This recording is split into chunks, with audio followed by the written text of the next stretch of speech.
The room is loud, a sea of voices rising and falling, each one desperate to be heard. Opinions clash, laughter echoes, and every person seems to be speaking not to communicate, but to exist. Words fill the air like smoke, thick and suffocating. Yet, amid all the noise, there is one figure who does not speak. He listens. He watches. And somehow, without uttering a single word, he draws more attention than anyone else. There is something unsettling about his silence. Not weakness, not shyness, but control. He leans back slightly, his expression unreadable, his eyes steady. Those who notice him feel a subtle unease, as if standing before someone who knows more than he reveals. His silence doesn't make him invisible. It makes him magnetic. Why is it that the quiet often command the loudest respect? Why do those who possess real confidence seem to speak the least? Nietzsche once wrote, "The noble spirit speaks little. He who speaks much is soon regarded as common." To him, silence was not emptiness, but density, a sign of inner gravity, of a soul that carries too much meaning to waste on idle sound. In his world, words were sacred, and to use too many was to betray their power. Today, we live in an age where speaking has become a reflex. Everyone must have an opinion, a reaction, a performance. But Nietzsche understood something timeless. Those who truly know, those who truly see, have no need to prove it. Their silence is not absence, it is evidence of depth. Because real confidence does not need validation. It does not crave to fill the air or dominate attention. It rests, quiet, assured, and unmoved. And perhaps what we call confidence is not a sound at all, but a stillness. Maybe the loudest sound in the room is the one that never speaks. The question, then, is not why some people speak so little, but what kind of strength must one possess to remain silent in a world addicted to noise? And that question takes us to the heart of Nietzsche's philosophy, a philosophy that understood the danger of words and the profound power hidden in silence. There was a time when silence was sacred, when people spoke only after reflection, when words carried the weight of experience and the risk of consequence. But today, silence has become unbearable. The moment a pause appears, it's filled with sound, with scrolling, with endless commentary. It's as if humanity has developed an allergy to stillness. Nietzsche might have seen this as the triumph of what he called the last man. In Thus Spoke Zarathustra, he described a creature of comfort, one who avoids all suffering, who no longer strives for greatness but instead seeks only entertainment, safety, and approval. The last man does not think deeply, he reacts quickly. He fears the silence that might reveal his emptiness. So, he speaks, constantly, compulsively, not to say something meaningful, but to prove that he still exists. We now live in the marketplace of voices that Nietzsche warned us about. A place where thought has been replaced by noise. Everyone has something to say, but few have anything to mean. Platforms that once promised connection have become arenas of performance, stages where people compete not for truth, but for visibility. The modern self is built on expression rather than essence. To stop speaking, to go unnoticed, feels like death. Confidence, in this new world, is measured not by composure, but by output, by how loudly and frequently one can project their opinions into the void. But this kind of confidence is fragile. It is performative, born not from understanding, but from fear, fear of being irrelevant, unseen, forgotten. The silence that once defined wisdom now feels like erasure. Nietzsche's noble spirit, who once spoke little out of strength, has been replaced by the influencer, one who speaks endlessly out of insecurity. Every word, every post, every argument becomes a plea for validation. The more we talk, the less we listen. The more we express, the less we understand. Words, once instruments of clarity, have become noise that drowns out meaning. This is not communication, it's an escape. The age of noise is not about expression, but avoidance. We speak to avoid thinking. We post to avoid feeling. We fill silence so we never have to face what it might reveal: our confusion, our loneliness, our lack of depth. In Nietzsche's world, silence was a crucible, the place where the self was tested and strengthened. In ours, silence is the enemy. Yet beneath all the noise, something still stirs. The human mind, overwhelmed by constant chatter, longs for stillness, for the return of meaning. Because every age of noise eventually collapses under the weight of its own emptiness. And when it does, only those who can endure silence, who can think, who can wait, who can observe, will remain. Nietzsche's warning wasn't against words themselves. It was against their misuse, against a world that speaks not to reveal truth, but to hide from it. Confidence is not loud. It is not a performance, a proclamation, or a demand for attention. True confidence, the kind that Nietzsche spoke of, is forged in silence, in the private battles of the mind, where a person learns to confront the deepest parts of themselves. To Nietzsche, the measure of a human being was not how they appeared to the world, but how they endured the abyss within. He who has a why to live can bear almost any how. Those words capture the essence of Nietzsche's understanding of strength. It is not the absence of struggle, but the ability to find meaning inside it. The confident man in Nietzsche's world is not someone who never falters. He is the one who has looked directly into chaos and learned to walk through it without losing himself. This kind of confidence cannot be taught. It cannot be mimicked or performed. It is the result of solitude, suffering, and reflection, the quiet trials that carve depth into a person's soul. And those who carry that depth rarely feel the need to speak of it, for they know that words can never capture what they have lived. The silent ones are not empty, they are full. They have seen enough to understand how little can truly be said. Nietzsche often warned that wisdom was heavy, and heavy things must be carried quietly. Those who shout their virtues, who insist on being heard, often do so to distract themselves from the emptiness they feel inside. But those who have wrestled with their darkness carry no such urgency. Their silence is not submission, it is mastery. Nietzsche's concept of the will to power is often misunderstood. Many think it means the desire to dominate others. But in truth, Nietzsche saw it as something far deeper, the power to master oneself, to discipline the chaos within, to direct one's own instincts, to create order in one's own being. This, he believed, was the highest expression of human strength. History offers countless examples of those who embodied this quiet mastery. Marcus Aurelius, the philosopher-emperor, ruled an empire yet filled his private journals not with decrees of power, but with reflections on humility and restraint. He wrote to remind himself not to be ruled by anger, vanity, or pride, to govern first his own mind before governing others. Miyamoto Musashi, the legendary Japanese swordsman, understood this same truth. After countless duels and victories, he retreated into solitude, writing the Book of 5 Rings. He concluded that true mastery is not in conquering opponents, but in conquering the self. The greatest warrior, he wrote, wins without fighting, not because he is weak, but because he has nothing left to prove. Even Nietzsche himself embodied this tension between chaos and control. His philosophy was born not in comfort, but in the agony of illness, loneliness, and isolation. He stared into the abyss and refused to look away. He learned that to speak truthfully, one must first survive silence. Those who have not faced themselves must keep talking, because in the stillness, they would hear the echo of their own confusion. But those who have stood alone with their fears, who have seen the limits of their strength, emerge with a different kind of presence. Their confidence does not shout, it radiates. It is the quiet certainty of one who no longer needs to be seen. In Nietzsche's world, silence is not a void, it is the proof of victory. For the one who has conquered himself has nothing left to conquer. And that is why the most powerful souls often say the least. In every room, there is always someone who must be heard. The one who interrupts, corrects, and competes. The one who cannot bear a moment of silence without filling it with sound. On the surface, it looks like confidence, the performance of dominance, the illusion of certainty. But beneath that noise lies something far more fragile. Insecurity. Nietzsche understood this. He saw that those who shout the loudest are often the ones who doubt themselves the most. Their words are not an expression of truth, but a shield, a way to cover the unbearable quiet of self-doubt. Convictions, he once wrote, are prisons.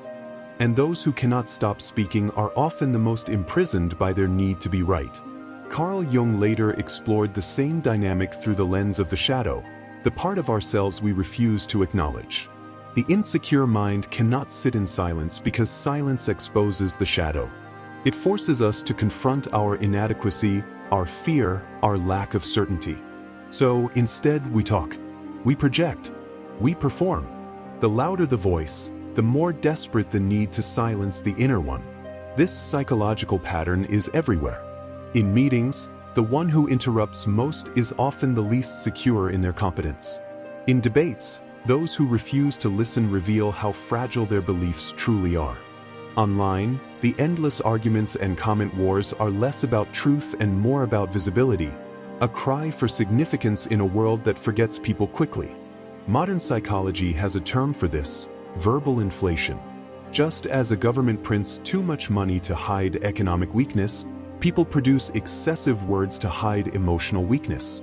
When value declines, quantity rises.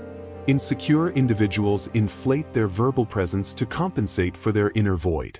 But like any inflation, it leads to devaluation.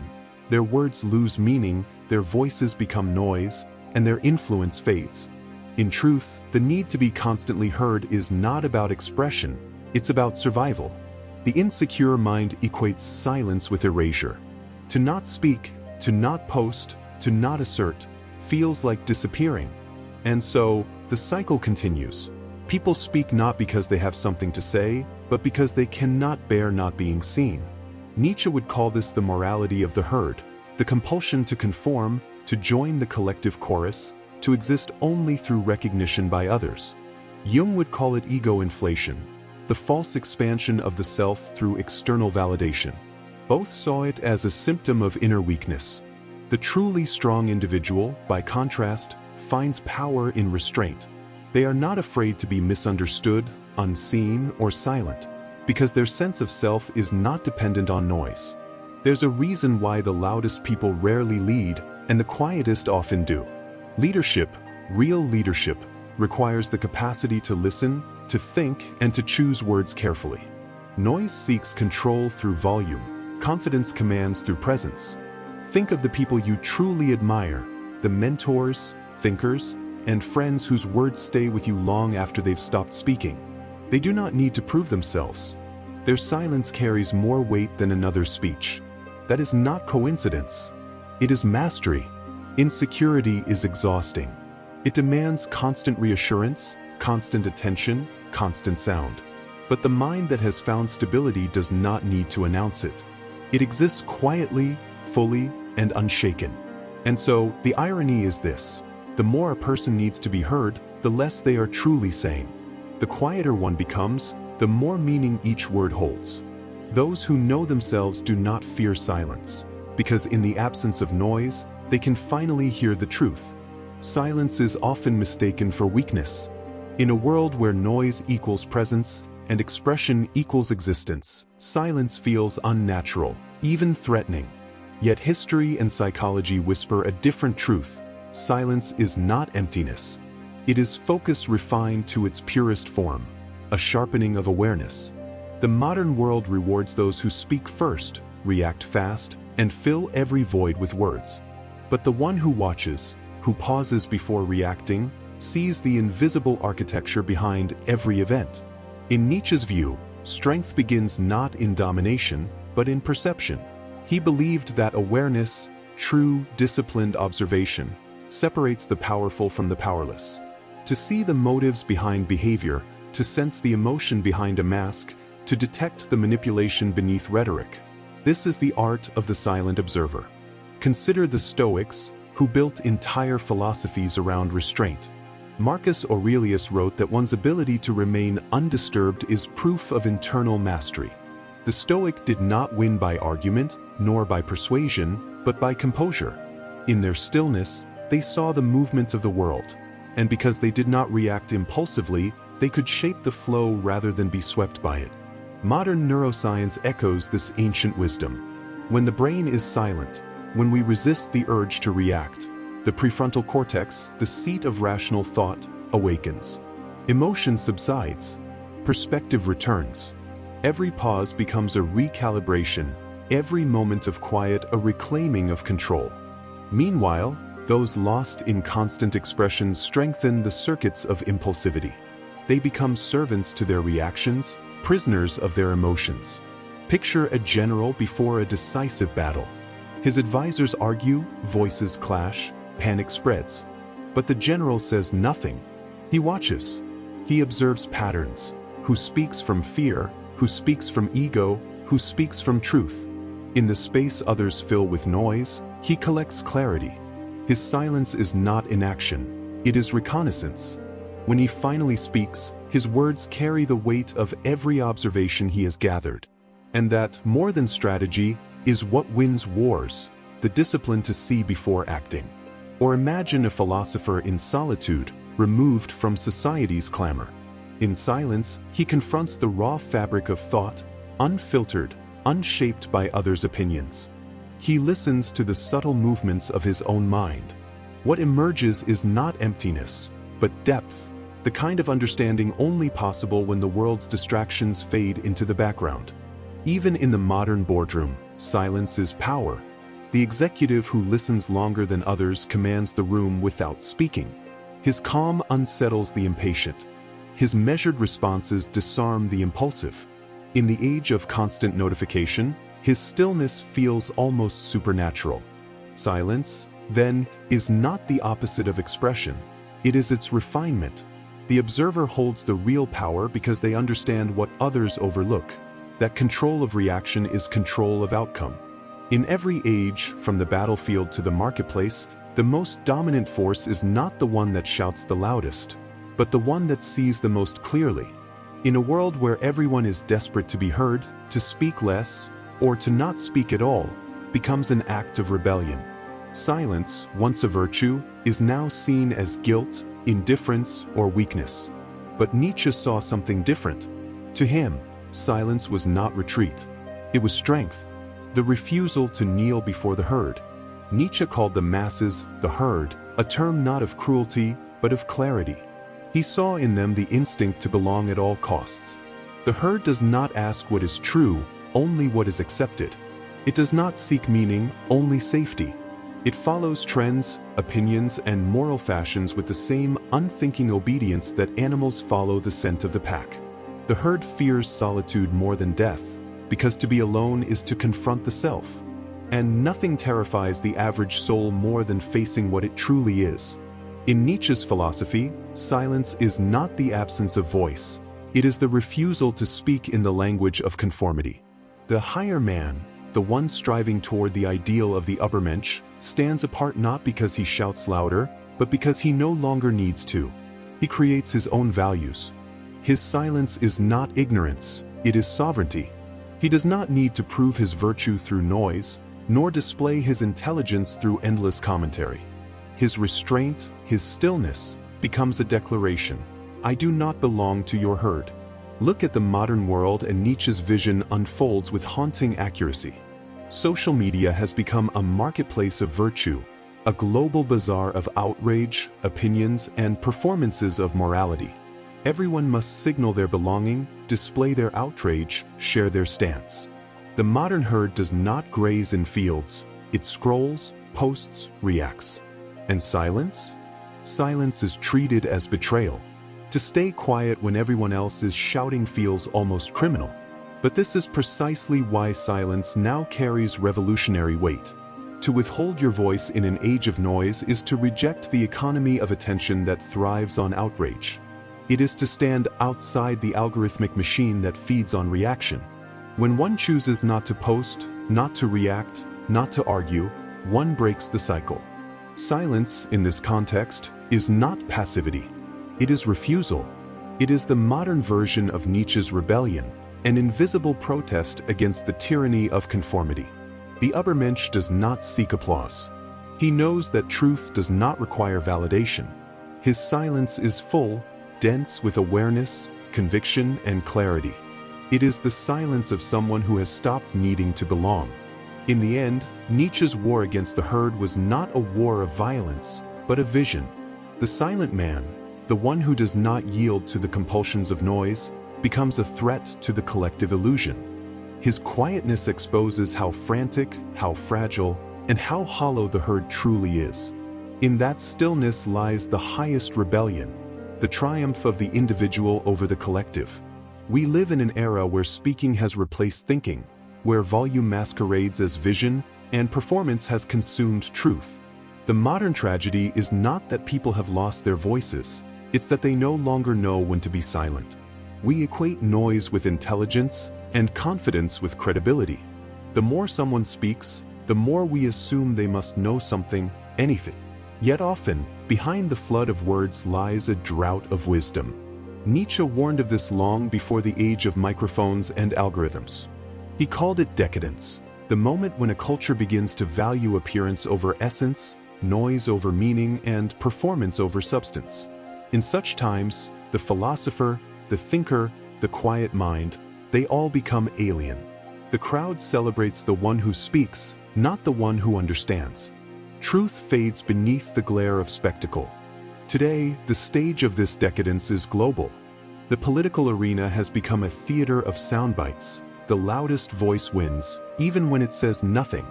Influencers rise not by offering insight, but by mastering tone, posture, and rhythm, the aesthetics of certainty without the burden of thought.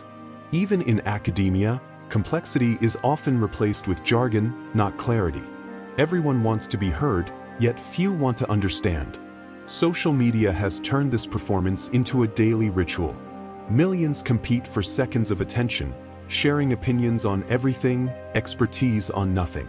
The result is a digital babble, endless words building nothing of meaning. The more we talk, the less we listen. The more we declare, the less we question. We are drowning not in ignorance, but in noise. And this raises the haunting question Nietzsche might ask us now. What if our civilization is collapsing not from silence, but from noise? What if our endless speaking is the final symptom of a culture that has forgotten how to think? When noise becomes the measure of intellect, mediocrity thrives. When silence is treated as weakness, wisdom dies unheard. The true tragedy of our time is not that there are too few voices, it's that there are too few minds behind them. True confidence is not loud. It does not announce itself, demand recognition, or crave validation. It moves quietly, like gravity, influencing everything around it without ever needing to be seen. The man or woman who truly knows their worth does not rush to prove it. Their silence, their calm, their restraint, these are not signs of hesitation, but of mastery. In psychology, we learn that over 90% of communication is nonverbal. The eyes, posture, tone, and rhythm of breath tell more truth than any speech. The insecure try to fill the air with explanations and declarations, as if their words can shield them from the discomfort of doubt. But the confident? They can sit in stillness without anxiety. Their silence does not expose them, it protects them. They are comfortable with the weight of their own being. Watch someone who truly possesses inner strength. Their gestures are deliberate, their speech measured. They listen, not because they are submissive, but because they do not fear what they might hear. They observe, not to judge, but to understand. This control of reaction is the highest form of power. To withhold one's impulse to correct, to defend, to dominate, that is the discipline of the self-sovereign mind.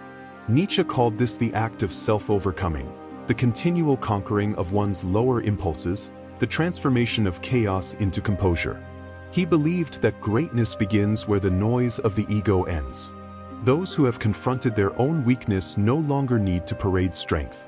Those who have understood the futility of words no longer waste them. In every era, the most magnetic individuals have shared one trait: the ability to withhold. The Stoic emperor who spoke little but ruled with presence. The strategist who let silence speak louder than arguments. The philosopher who smiled while others shouted. Their quietness was not emptiness, it was depth contained. True confidence does not seek attention, it commands it naturally. It's not an act of dominance but of certainty, the quiet knowing that you are enough, even when unseen. And perhaps that is the ultimate expression of power, to be at peace with your silence because you have nothing left to prove. The room is loud again, opinions clashing, words spilling over one another, the same endless scramble for attention. But now, amid the chaos, the silence feels different. The silent figure no longer seems detached or uncertain. They stand as an anchor in a storm, grounded, calm, unmoved. What once looked like absence is now revealed as strength. Nietzsche once wrote that those who were seen dancing were thought to be insane by those who could not hear the music. The confident and the wise hear a different rhythm, one that cannot be spoken, only understood. Their silence is not withdrawal from the world, but alignment with something deeper: truth, purpose, authenticity. They speak when the moment calls, and when they do, their words carry the weight of thought, not the emptiness of reaction. In a civilization addicted to noise, silence is the last rebellion. The refusal to speak without meaning, to react without reflection, to seek applause without purpose. This is the new revolution. To be silent is to resist the herd, to choose depth over display, and to cultivate the rarest form of intelligence, the ability to think before one must speak. Because silence, when mastered, is not emptiness. It is the preparation for something greater. It is the stillness from which all real creation begins. The confident man does not fear silence, for he has made peace with his own mind.